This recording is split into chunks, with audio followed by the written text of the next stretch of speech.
రైతుల రుణమాఫీని ఆగస్టు 15లోగా చేస్తామని సీఎం రేవంత్ రెడ్డి పలుమార్లు స్పష్టం చేశారు. అయితే గడువు సమీపిస్తుండటంతో కాంగ్రెస్ సర్కార్ నిధుల సమీకరణపై ప్రత్యేక దృష్టి పెట్టింది. అయితే ప్రభుత్వ భూములు కుదవపెట్టి లోన్లు తీసుకోవాలని సర్కార్ భావిస్తున్నట్టు తెలుస్తుంది. ఇప్పటికే మేడ్చల్, రంగారెడ్డి జిల్లాల్లో 760 ఎకరాల భూమిని సైతం ప్రభుత్వం గుర్తించినట్లు సమాచారం.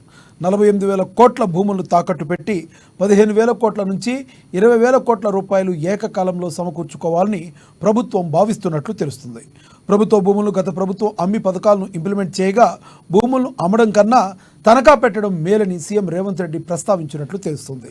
టీజీఐసీ వద్ద ఉన్న గవర్నమెంట్ ల్యాండ్ బ్యాంక్ అంశం చర్చకు రాగా ఈ భూములను తనఖా పెట్టి నిధులు సమకూర్చుకుంటే ఎలా బాగుంటుందని సీఎం అభిప్రాయానికి వచ్చినట్లు సమాచారం.